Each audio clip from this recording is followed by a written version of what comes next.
Go. Labas. You're either here because you mistyped something or you know what you're looking for. In either case, I'm going to tell you what a Koplyteles is, and then I'm going to show you mine. In Lithuanian culture, a Koplyteles is a roadside shrine. Basically, it's a kind of folk thing that people do outside their farms. They would set up these shrines to religious figures, saints, Jesus, whatever. And, each farmer would make his own. They take pride in their designs and however they put it together. And it was a common practice in the countryside. When I was a little boy growing up, Lithuania was occupied by the Soviets, and most of the farmers were either in Siberia or weren't around anymore because, of course, they were bourgeois kulak farmers. So these shrines fell into disrepair, but people remembered them, kept records of the ones that fell into disrepair and that people weren't allowed to take care of. And when Lithuania regained independence, some were restored and new ones were made, and they're basically a folk custom for the Lithuanian people. For me, the story is that when I was a little boy, I always knew about these things. It was something my parents told me about. But I never really gave it very much thought until a time when a couple who had been renting a house that my mom and dad were taking care of, sort of a tenement house, invited us up to their farm. Now the couple was a mixed marriage. The man was Christian, his wife was Jewish, and they had lived in this tenement house, as I said, which was not really very good. It didn't have indoor plumbing, and basically they were just charged, whatever the taxes cost, and it was a place where people started out their lives in America. My parents were happy to help people out. So these people, unfortunately, they skipped out with the last couple of months' rent, but my mom, who took care of this, really didn't do anything about it. But then we went up to their farmhouse, and when we got there at their front gate, they are in like the rolling hills of the Catskills, there was a beautiful shrine to the Blessed Mother. And we found out that the woman in the family is the one who had built this shrine. And I asked my mom, I said, she's Jewish. Why did she build a shrine to the Blessed Mother? And my mom says, well, that's her business. Don't ask. If you like it, just enjoy it.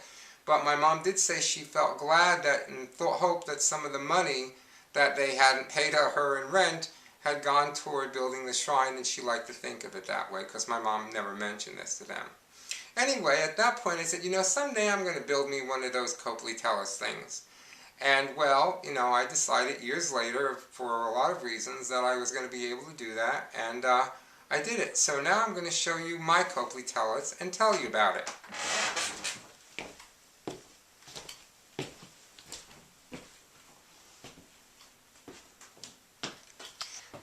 This is my Koplyteles.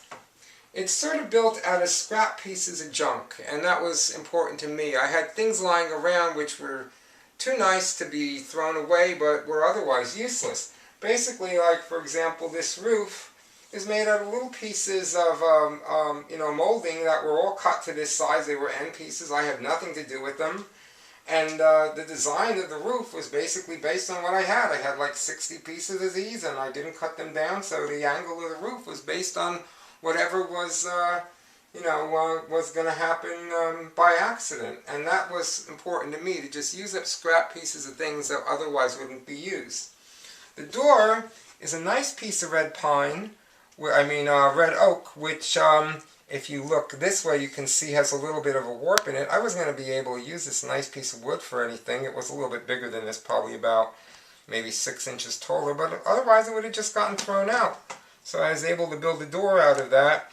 Some of the moldings are off of old pieces of furniture. I like to pick up occasionally pieces of like old mahogany furniture, which would have, moldings or things on it that were real mahogany, and try and reuse them and use them for whatever purpose. The side panels, if you want to go around this way and look at the side panels are 1.5 inch thick pine, white pine, which I had absolutely no use for. And I had to figure out, what am I going to do with this? So they were about maybe 4 or 5 inches taller than this, but 2 pieces of 1.5 inch thick white pine. What are you going to use that for?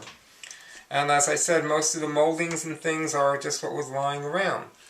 This piece of wood, this is supposed to be cruciform on the top. is a piece of wood that came from the factory where my dad worked. My dad worked in a company called Cable Works. And what they did was they made copper wire for like electrical purposes and things like that. And the guys there would occasionally have machines break down, and they'd have to wait for new pieces of steel to arrive, so they would sort of put things together and jerry-rig something to make it work. And this is something that, a wood that they use. My dad called it ironwood. I don't know what species of wood it is, but this was very, very hard to cut. It's pretty heavy too, and I had to use basically, not just a jigsaw and a hacksaw, but a saber saw and a reciprocating saw. For you guys that don't know, a reciprocating saw is now probably called a sawzall. And the designs are based on some Lithuanian folk ideas and notions. On the outside are snakes, which are very important in Lithuanian mythology and stories. On the bottom there's a crescent moon. On the top is either the clouds or a crown. And then in the middle, I don't know if you want to think of this as a little man, but I sort of think, well, it's an American Koplyteles, so I sort of think of this as a froggy, because frogs are very important in American Indian culture. He's got his little eyes there, and there's a heart, Lithuanian word, širdis, for heart. And you could see horseshoes, or you could smoke some wacky tobacco and see whatever you want, but it's supposed to be basically cruciform in shape. Okay, now inside, and the basic reason or how this was constructed was based on that ceramic picture. It's a ceramic tile of the Aushra Magdana, or the Madonna of the Gates of Dawn, which is in Vilnius, which is the capital of Lithuania. And that was my incentive and basically how this came together. I sort of built this with basically a straight edge. I didn't have any plans. It just fell together as it fell together. And it was because I had that ceramic tile to base everything around. Now, the Madonna of the Gates of Dawn, as I said, is in Vilnius, and it's pretty sacred for Lithuanians. If you go to visit the country, it would be something you would go see if you go to the capital, either religious or just non-religious. And so you can see that tile in there. The two other things I want to point out is that this cross part is removable, and that's in case, because I gave this to my sister as a gift, if the communists ever invade South Carolina, you can take it out and hide it. And then the other thing is the inscription, which says Kayas Yurite Galvayu Kur Ashenu, which means, what do you mean, where am I going? And the reason that I put that there is because when I was a little boy, my dad, we lived a family of 5 in 3 rooms, my dad would get sort of antsy on the weekend and want to go out, and he'd go behind the refrigerator where the coat line was, and he'd take his coat off the line and start putting it on, and my mother would say to him, "Where are you going?" And he'd look at her and he'd say, "What do you mean, where am I going?" And he never gave her an answer. So that inscription is sort of both funny and profound at the same time.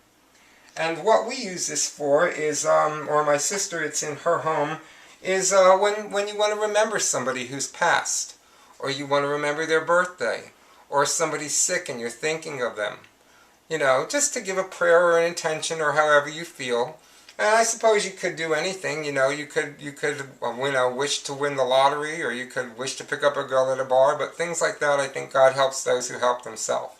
It is a little bit more religious than it is secular, but it's just a human thing. It's part of what you do in life, to remember and think of people who are part of your family and part of your life. These things are spray painted gold, and they're from old screen door stuff, so I really did use a lot of junk to put this together. The handle is from an old piece of furniture that we had, and it just has a wood closure. And so now we'll go back and turn out the lights and show you what it looks like when people are putting it up for the night and saying an intention for family members and friends.